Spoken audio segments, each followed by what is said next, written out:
esta semana, en nuestra materia Herramientas para el Trabajo Exegético, vamos a ver los métodos exegéticos como análisis. Hemos trabajado la semana 2 lo que es los métodos histórico-críticos. Del material que tienen o que han sacado del pasaje que han elegido trabajar de los 4 que les di, bueno, ya hicieron todo el trabajo histórico-crítico, ¿no? Todo el desmenuzar el texto. Y esta semana vamos a ver desde el análisis, desde dos tipos de análisis, el análisis estructural y el análisis sociopolítico. Es muy bonito trabajar estos temas. Vamos a utilizar o van a estar utilizando lo que trabajaron en el método histórico-crítico, como les decía la semana pasada. Trabajar exégesis no podemos saltarnos, no podemos hacer un análisis estructural si no hemos hecho los métodos histórico-críticos porque están muy relacionados unos con otros. Entonces podemos hacer un análisis estructural, pero vamos a tener errores o vamos a tener que irnos a hacer los puntos del método histórico-crítico. Por eso en exégesis se dice hay que ser muy metódicos y sistemáticos para hacer este trabajo, ¿no? Entonces, esta semana ustedes solo van a tener que hacer el análisis estructural o semiótico y el análisis sociopolítico. Vamos a ver un poco y hacer un recuento de lo que hicimos con los métodos histórico-críticos, ¿no?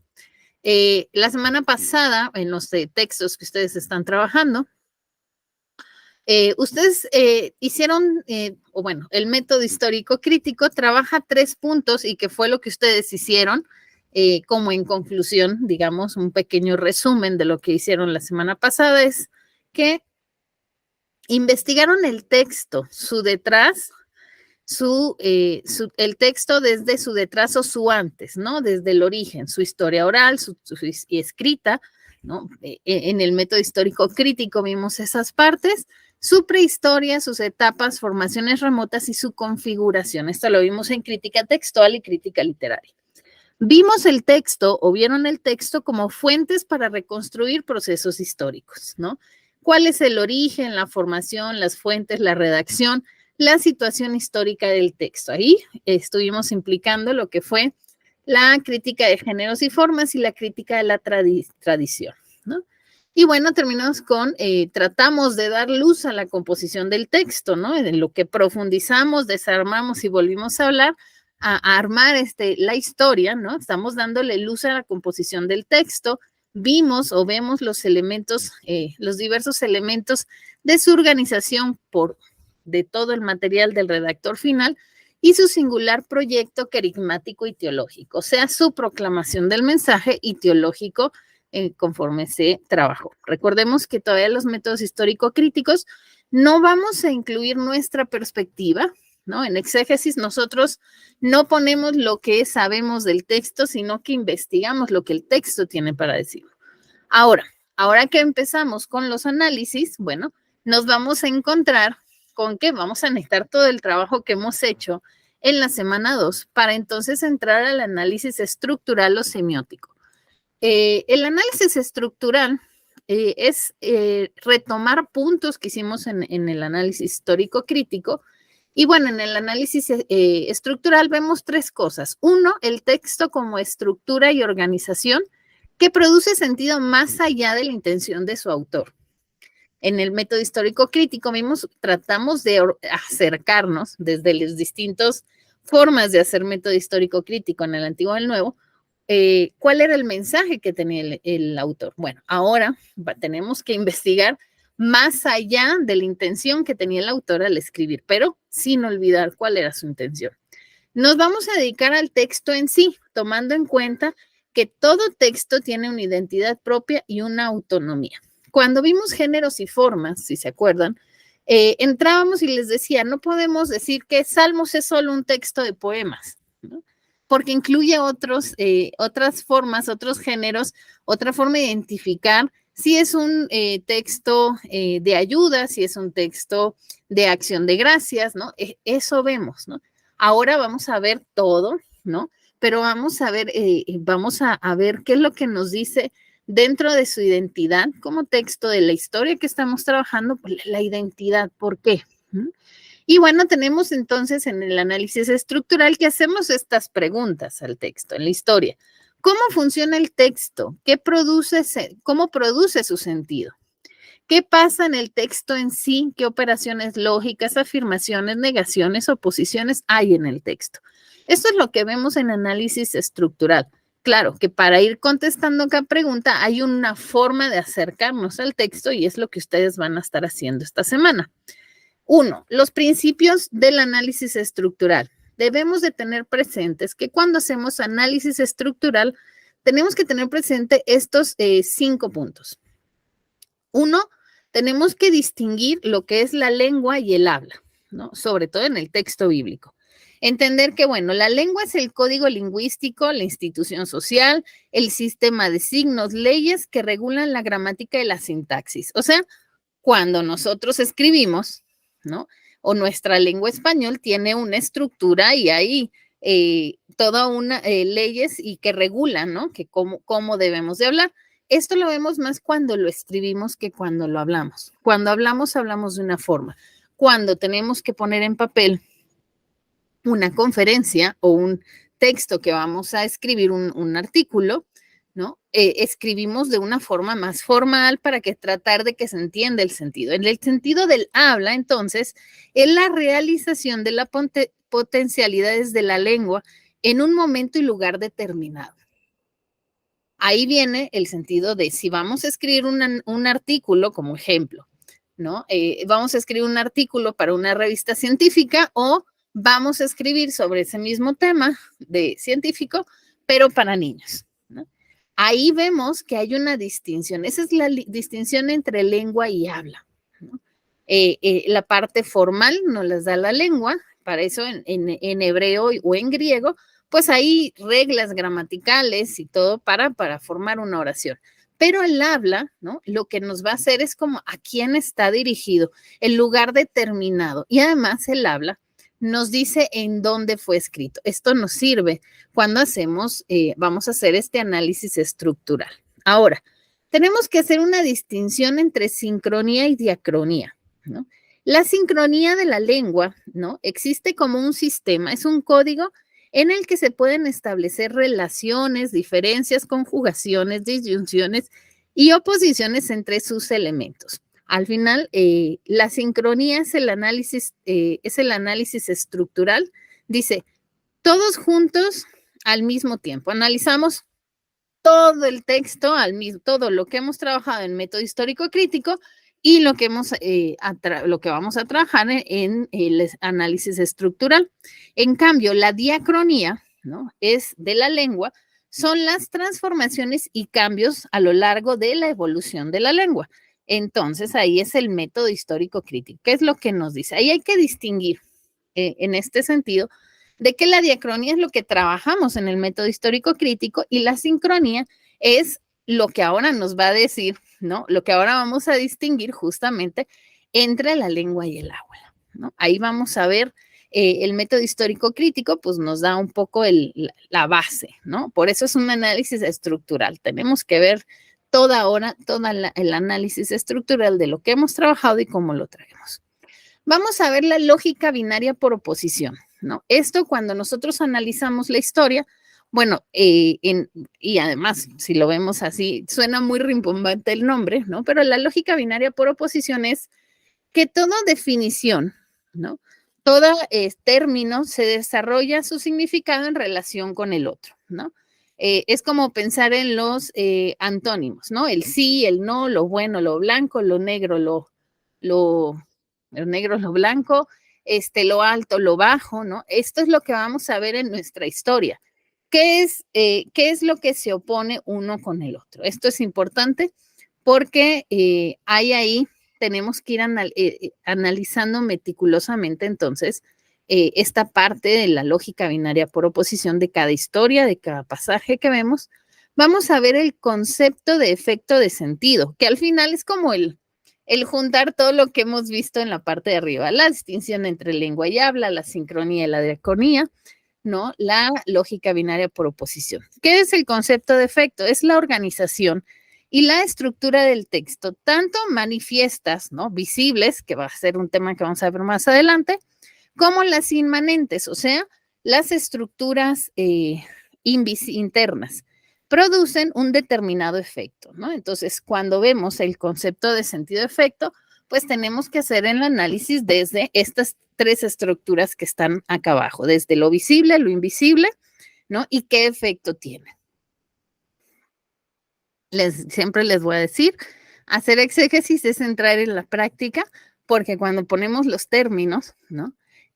Ahí nos encontramos con, ay, sí entiendo lo que está diciendo, o no. Es cuando lo vemos en el texto y lo distinguimos, cuando aprendemos a hacer estos términos. Ahora, desde el análisis, que era lo que ponía acá, ¿no? Los niveles de análisis que vamos a hacer, un poquito hay las inmanentes puede que no profundicemos tanto, ¿no? Pero bueno, estructuras manifiestas. Esto es importante porque es el análisis de la estructura del texto bíblico, ¿no? Que parte de los resultados de la crítica literaria y la crítica de géneros y formas, ¿no? Para hacer las estructuras manifiestas, que es lo visible del texto, pues hay que irnos a nuestros resultados de la crítica literaria y la crítica de géneros y formas, ¿no? Hay que tomar en cuenta cuando hacemos la versión, estas estructuras manifiestas, los tipos de paralelismo que puede tener el texto, sobre todo cuando los paralelismos tienen que ver con el mensaje que se opone. Esto lo podemos notar más y la lectura tiene muchos ejemplos, sobre todo con Salmos y Proverbios y Eclesiastés, hasta en Cantares, ¿no? Se nota más en poesía estos paralelismos de miembros, o, bueno, cuando se habla de miembros, pues tiene que ver como con los versos, ¿no? O las dos oraciones. El paralelismo sinonímico, ¿no? Dice, es cuando pensemos en un poema, ¿no? En un salmo, cuando dos oraciones, ¿no? En el salmo, está la idea principal en el primero y en la segunda, ahorita les voy a poner un ejemplo, repite la misma idea del primero, pero con alguna variación, ¿no? El paralelismo antitético son que ambos miembros del texto hacen una afirmación. Les digo, es más fácil con salmos, pero ahorita se los voy a enseñar en la siguiente diapositiva. Los paralelismos sintéticos, dice, es cuando la segunda oración, ¿no? El segundo miembro, continúa, profundiza la idea del primero sin repetirlo ni cambiarlo, ¿no? Y el paralelismo parabólico dice, establece una comparación, ¿no? Ahí es cuando los textos comparan el amor de una madre con el amor de Yahvé hacia su creación, ¿no? Esos son paralelismos. Ahí tenemos que ir viendo qué nos dice el texto. Ahora, están las estructuras simétricas, y aquí les ponían como ejemplo, que es más o menos cuando hablamos de miembros, esta comparación de la imagen que les pongo del Salmo 34, ¿no? Las estructuras simétricas es la disposición de 4 o más elementos en forma simétrica.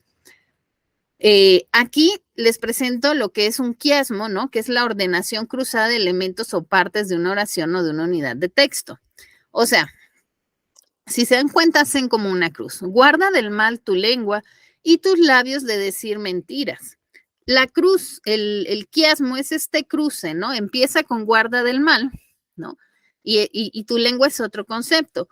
En el segundo miembro, que es lo que explica un poco el texto, es la lengua y habla de otra palabra de tus labios que es sinónimo o está en el mismo espacio de nuestra cara, ¿no? De decir mentiras, o sea, hace esta comparación, ¿no? De forma simétrica. Muchas veces podemos hacerlo así cuando son salmos o son poemas, es mucho más fácil hacer estas estructuras, pero si nos vamos a estructuras concéntricas, el viernes les voy a presentar lo que son mis cuadros en tesis, que yo hice justamente este siguiente cuadro, ¿no? Que es la estructura concéntrica, que es un poco la simétrica también, se parecen mucho, ¿no? Porque esta sobre todo se utiliza cuando son análisis de historias más largas o más grandes, ¿no? Vemos cómo empieza, ¿no? Y ahí es cuando en los textos o cuando ustedes lean un comentario, si ven estos cuadros, este es solo un cuadro comparativo de como puede ser. Van a ver que en el texto bíblico, cuando lo desmenuzamos, hay estas letras que se ponen según la oración o según los versículos. ¿Por qué? Porque esto nos ayuda a descomponer y a ver la forma, la estructura, ya sea simétrica, concéntrica, tiene que ver con si tiene el mismo par o elementos impares en la forma del común del texto o de la historia. Entonces, la mayoría de los textos bíblicos o de las historias, cuando nosotros delimitamos, que fue la crítica literaria, ¿no? Delimitamos el principio y el final, muchas veces tenemos que hacer el análisis de, así como empieza, ¿no? El final nos las va a decir, es la conclusión, ¿no? En el caso de mi tesis de Rahab, el texto empieza que llegan los espías, Josué manda a los espías, a 2 hombres, a la tierra de Jericó. ¿Cómo sé que al hacer la estructura termina? Porque termina diciendo, y los espías fueron con Josué y le dijeron lo que vieron, ¿no? Ahí ya empezamos a delimitar. Y así vamos haciendo. ¿Se puede hacer en los textos? Claro que sí. Es solo poner atención, sobre todo en esta parte. Esto es la parte visible del texto que les digo, en crítica literaria, en géneros y formas, nos los va dando, ¿no? Esto ya ustedes ya lo trabajan, solo es desmenuzar o ponerlo en forma. Ahora, en la siguiente estructura, que digo, aquí pueden ver que es concéntrica y un número impar, en la simétrica pues hay un número par. Se puede trabajar así o se puede trabajar en cruce, pero sobre todo el cruce, los quiasmos son más para poesía, cantos y todo, más que para una estructura de la historia, ¿sí? Ahora, la estructura inmanente, o sea, lo invisible del texto, lo que no es tan visible en el texto que ustedes han trabajado, es entonces hacer las comparaciones, ¿no? Es ver lo profundo del texto. Un poquito aquí les agrego, ¿no? Los componentes narrativos, ¿cuál es el esquema actancial? Las fases de la narrativa. Aquí en esquema actancial les agregué este cuadrito que dice emisor, receptor, objeto, ayudante, oponente. Esto es que ustedes tienen que trabajar un poco. Los comentarios se los marca también. Es quién es el personaje principal, quién es el receptor, ¿no? Digamos un poco en la historia de Débora, que sé que lo están analizando, bueno, ¿quién es el emisor? ¿Quién es el que está dando el mensaje? Lo está dando Débora. ¿Quién es el receptor? Barak. ¿Cuál es el objeto? O sea, ¿cuál es el mensaje que está dando, no? ¿Cuál es el ayudante? ¿Quién está hablando en este sentido? ¿Y quién es el oponente? Un poquito esto es el cuadro actancial que ustedes van a hacer, ¿no? Y bueno, las fases narrativas, pues ahí uno ve, es como cuando nos enseñan el español en las escuelas, ¿no? El nudo, el inicio, el nudo, el problema, el desenlace. Esas son las fases narrativas que ustedes tienen que trabajar en su historia. ¿Cuál es, cómo empezamos, ¿no? ¿Cuál es el inicio? ¿Cómo se desarrolla la historia? ¿Cuál es el nudo? ¿Cómo se desenvuelve la historia, ¿no? Y cómo termina. Esto, si hacemos nuestro cuadro, nuestra estructura, pues nos va ayudando justamente a ver, pueden cambiar, ¿no? Si hacemos una estructura y cuando vemos las frases narrativas, decimos, bueno, es que aquí se usa de una forma distinta, se puede hacer, no se estresen por esa parte que a mí me costó de pronto un poco. Ahora hay que ver los componentes descriptivos de la historia. ¿Cuáles son las figuras y los conjuntos figurativos? O sea, figuras, ahí conviene que hagan ustedes, vean cuáles son los personajes, qué están haciendo, en dónde están, ¿no? Y un poquito ahí viene entrar al nivel profundo de hacer el análisis invisible, ¿no? ¿Cuáles son las oposiciones fundamentales y cuadros semióticos? Algo que hay que tomar en cuenta es que el cuadro semiótico puede ser más elaborado. El texto que ustedes van a leer dice que no es tan necesario, sí ocuparía muchísimo tiempo si vemos desde la semiótica, porque es irnos a temas les decía, el origen de la palabra y todo esto. Entonces, en el nivel profundo tratan de hacer justamente este cuadro que les puse aquí, la oposición fundamental, ¿no? Que es como contestar este cuadro. ¿Cuál es el tema descriptivo de la historia que ustedes están trabajando, ¿no? definido como, aquí ellos ponen, hay un ejemplo, este cuadro está en la lectura, ¿no? Dice, bueno, es la frustración de los discípulos, ¿no? Este cuadro está hecho pensado en un poco antes, después, me parece, después de la crucifixión de Jesús, ¿no? Entonces, ¿cuál es el tema descriptivo en la historia que ustedes están analizando? ¿No? La definimos como, ahí ponen abandono de la esperanza en Jesús, porque ya no está, ¿no? Pero en el caso de Jonás, ¿no? Que dice el texto que les dejé, si quien haya elegido ese, ¿no? Es la discusión de Jonás con Dios, ¿no? Entonces ahí es como el tema, que es el enojo, ¿no? El definirlo como, ¿qué significa, ¿no? ¿Cómo definimos la historia de Jonás? Y luego los conjuntos, ¿no? El desplazamiento, diálogo vivo, la frustración, ¿cuáles son los conjuntos en la historia que podemos poner y cuáles son las figuras? Y aquí es bien interesante porque entonces vemos figuras, dice el abandono de Jesús, el viaje a Emaús, ¿cuál es el diálogo vivo? ¿No? Es la conversación, discurso, preguntas, ¿no? Y vemos en el caso de Débora, que es como la historia que tengo ahorita más presente, Barak la confronta y le dice, tú no vas conmigo, no voy, ¿no? Ahí hay un diálogo y hay una confrontación, ¿no? Pero Débora dice, ok, voy, ¿no? Entonces, hay frustración en la historia, ¿qué sentimientos transmite? Ahí tenemos que analizar nuestra historia. Si han hecho todo lo anterior, va a ser mucho más fácil porque uno ya tiene la historia aquí grabada, entonces dice, ay, a ver, ¿qué significa esto o el canto que está, ¿no? Les digo, el texto dice que no hay que profundizar tanto en el cuadro semiótico, traten de hacer este cuadro en su trabajo de esta semana, porque este análisis estructural que van a hacer es interesante porque es como tratar ya de poner por escrito todo lo que hemos trabajado, ¿no? Todos los datos que nos han dado el método histórico crítico. Ahora, con esto ustedes estarían terminando lo que sería el análisis estructural de su historia, de la historia que han escogido para trabajar. Pero nos faltaría entonces trabajar el análisis sociopolítico, que este es mucho más fácil, eso digo yo, así, incluye como menos pasos, ¿no? El texto da ejemplos para hacer un análisis sociopolítico del Nuevo y del Antiguo Testamento. ¿Qué es el análisis sociopolítico? Y esto pues hasta el mismo título nos los dice, ¿no? Es entonces entender que el texto bíblico son textos que reflejan condiciones sociales concretas, ¿no? Nosotros distinguimos entre el Antiguo Testamento y el Nuevo, pero en el Antiguo Testamento no es la misma las condiciones sociales del Pentateuco, ¿no? Que es el tiempo del pueblo judío, del pueblo de Israel, siendo nómadas, siendo clanes, siendo tribus, a el tiempo del pueblo judío ya a partir de Josué hasta profetas, porque es ese periodo nos enseña cómo pasa de ser tribus a ser sociedades más complejas, donde ya el pueblo dice, es que ya no podemos trabajar como 12 tribus, necesitamos un rey.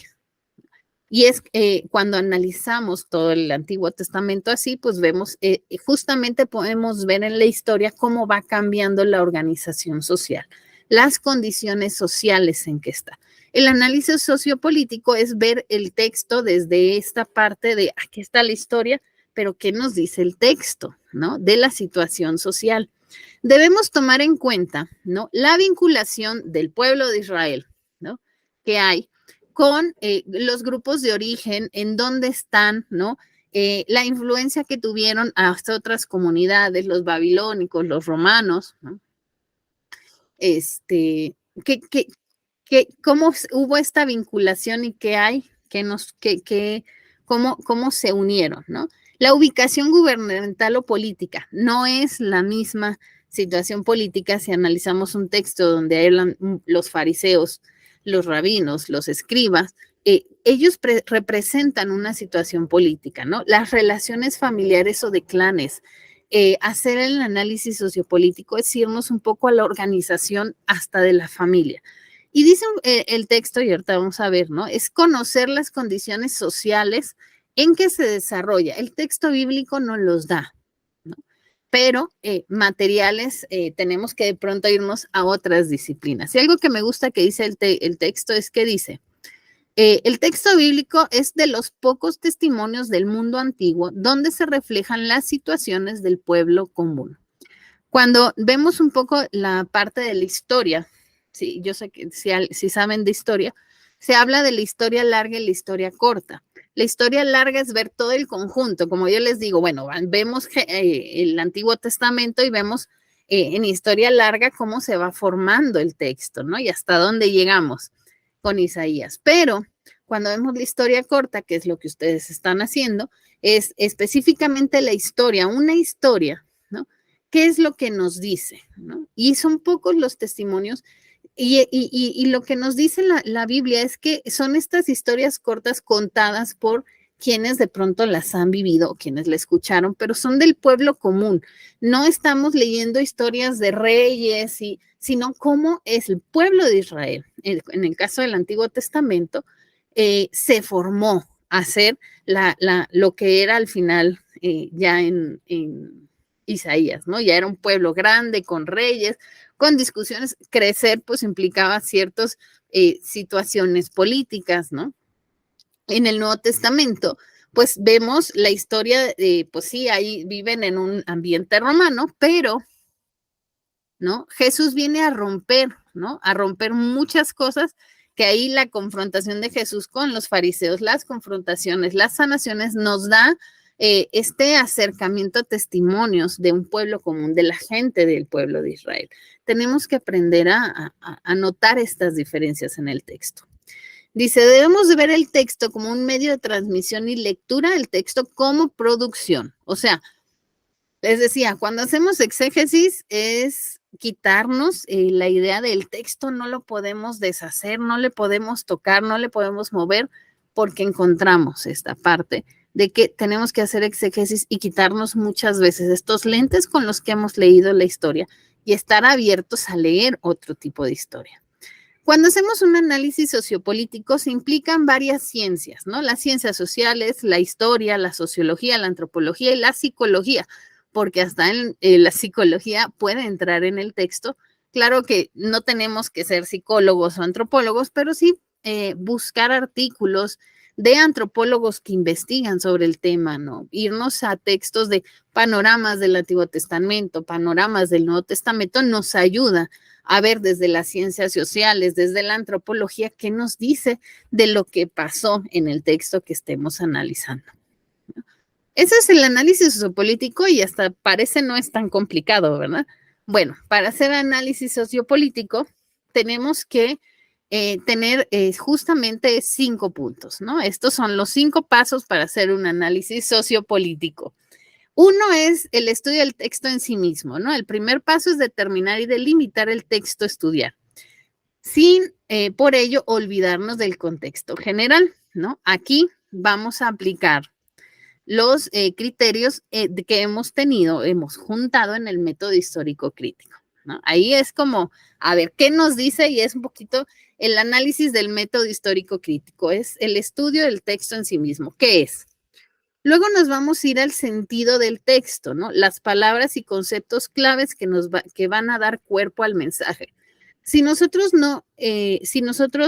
digamos, un ejemplo sería, si yo les diera el texto en hebreo, las palabras no van a tener un sentido, porque no hablamos hebreo, no conocemos la estructura, no hemos profundizado en este idioma, ¿no? Pero bueno, nuestras traducciones pues nos van a dar estas palabras y conceptos claves que le dan el cuerpo, que le dan el sentido, ¿no? Al mensaje que el autor tenía para nosotros, ¿no? El autor tenía cuando lo escribió.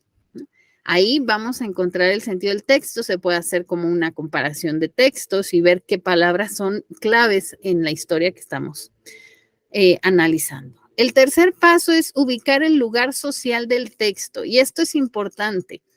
Todo texto o toda historia en el texto bíblico está ubicado socialmente en algún lugar. Entonces debemos procurar ubicar el origen del texto. No, y esto hay que tener cuidado, no es lo mismo el origen de lo que nos está contando la historia, ¿no? A el lugar en donde fue escrito. ahí hay que siempre tener la vista en estas dos situaciones. Procurar ubicar el origen del texto, ¿no? Dice, y hacer las preguntas. ¿De dónde proviene el texto? ¿De un ámbito rural o de un ámbito urbano? ¿No? Sobre todo en el Nuevo Testamento, pues de pronto los evangelios provienen, algunas escenas provienen de una situación urbana, pero también muchas de las situaciones con Jesús estaban en zonas rurales, a la orilla del mar de Galilea, ¿no?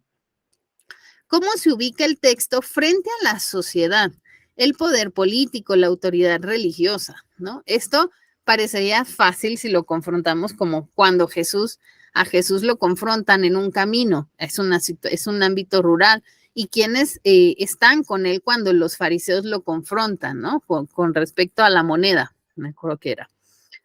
Entonces, ahí es quién es Jesús frente a la sociedad, cómo se ve o cómo se ubica en el poder político, está o no está a favor, y desde las autoridades religiosas.